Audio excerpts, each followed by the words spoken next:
Good morning mga kalipad! Ako po ang inyong lingkod, si Kuya Casey, at tayo po tutungo ngayon sa opisina ng ating Kuya Ricky Parungaw.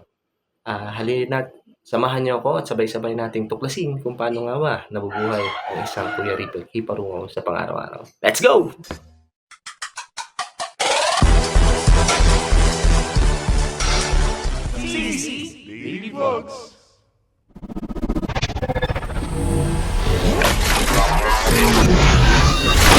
NGO TV Network. Yan mga kalipad, let's go!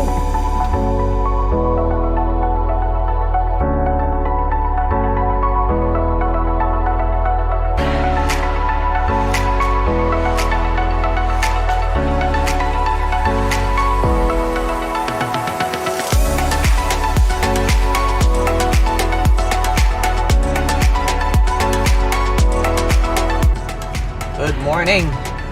Magandang umaga. Time check lang tayo. It's 6:34 ng umaga po. Oh. Yeah, boy.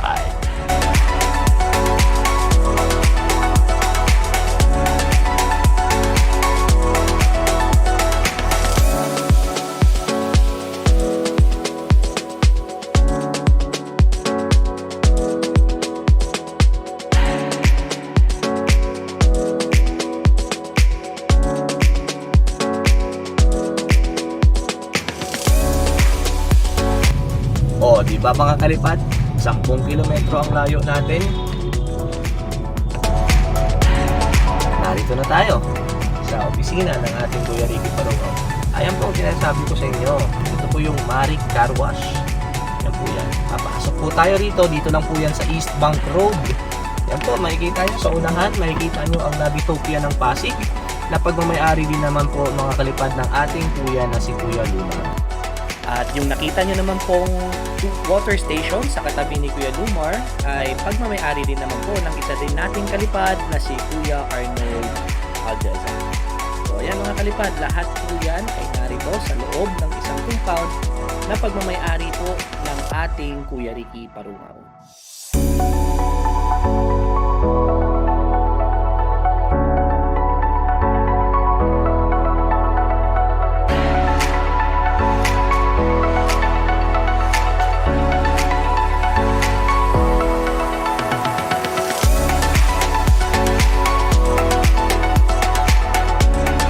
Mga kalipad, kasama ko pa pala ngayon si Kuya Lumar, ang isa nating mga kuya dito sa Colossal Eagles Club.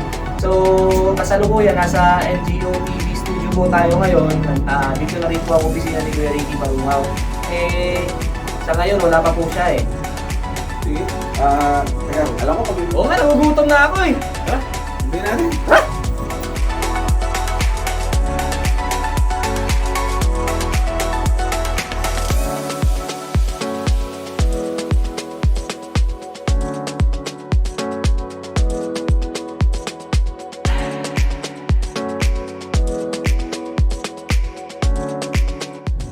Mga ko, Magkalumusan mo tayo.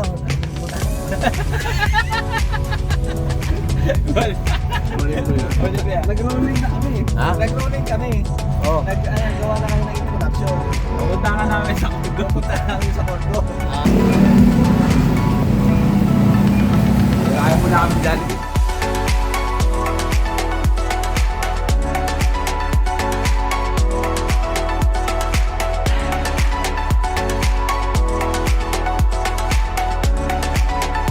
Yan mga kuya. Nainip yung ating sinusundo. Yung almusal namin niluto, naging Jollibee.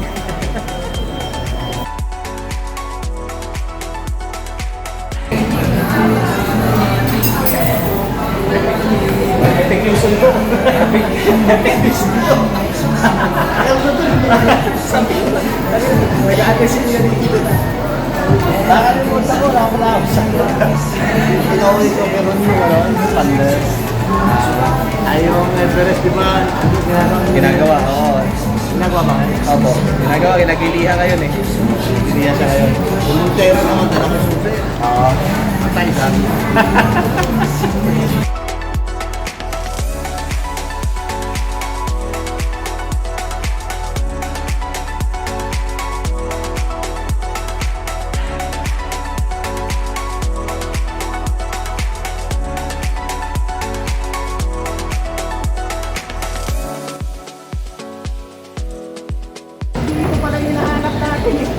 Malengke lang.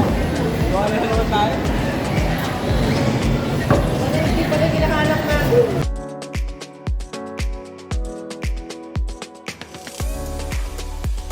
Nandito po kami sa Robinson. Choice Market. Choice Market. Dito lang po yan sa Along Ortigas Extension.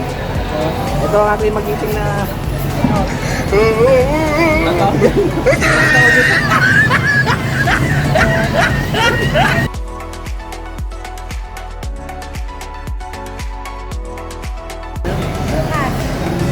Tama nga po ulit ang picture. Ilan sir? Morning po. Bigyan niyo daw kami ng ulit ang picture.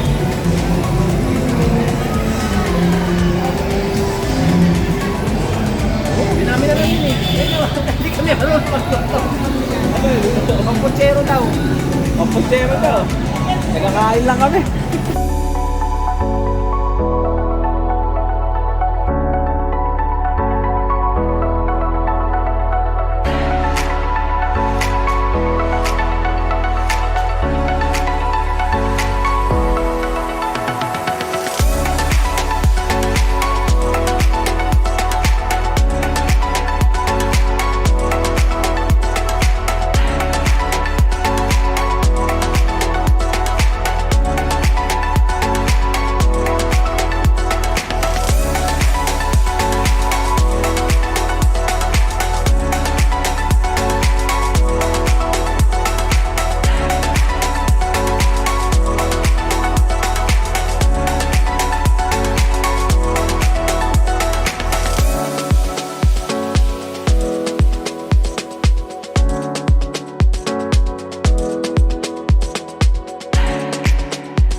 Mga kalipad, medyo busy talaga ang buhay ng isang Kuya Ricky Parumo. Pero yun, mula pagising, kaagad diretso siya sa palengke. Actually, susunduin yung dapat namin siya. Magluluto pa siya ng breakfast.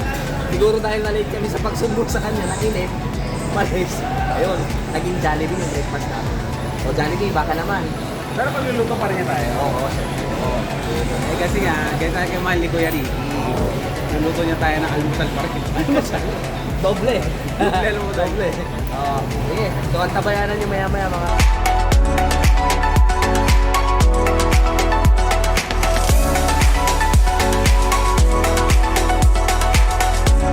Halika rito!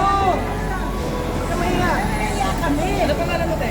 Maylin. Maylin. Opo. Ito si Ate Maylin. Anong meron tayo dito tayo sa ano nyo? Mga sariwang gulay, nag-wholesale din kami. Okay. Kung gusto niyo pong umorder, yan nila ang text sa anak ko, Dindin. Dindi. Ano pangalan ng shop niyo, te? Ayun po. Dindi. Nakatakay, pwede na kayo. Dini-dini ba? Dini-dini ba? Dining, dining. Pangalan niya, pero pwede kami ng gin. Kasi good pangalan niya. Namimigay ng gin niya. Tapos, sa mga meat naman, dito kayo yan. Manila. Dito naman kami bumili ng fresh na baboy. So, ano pangalan ng shop ni Kuya? Ito was Student Sariwa. Fresh na fresh ang ating mga karne dito. So, pinagkakatiwalaan dito Kuya sa Choice Market. Along Ortigas Extension lang Kuya. So, guys, alam niyo na kung saan kayo pupunta ha.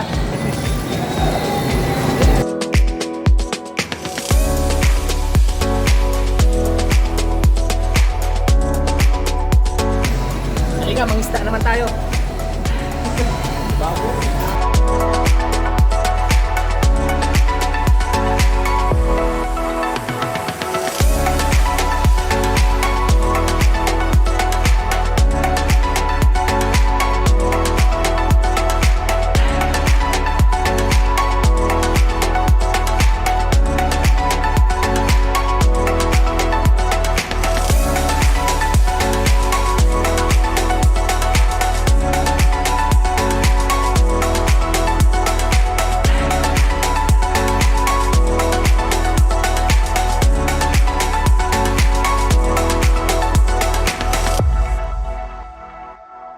Doble ang pagkain natin ngayon, no? Tinukunan mo si Jollibee. Hindi naman babayaran mo. Jollibee, baka naman. Jollibee! Breakfast na. Jollibee, baka naman, kahit breakfast lang. O, Lucky Gold. Choice Market. Baka naman.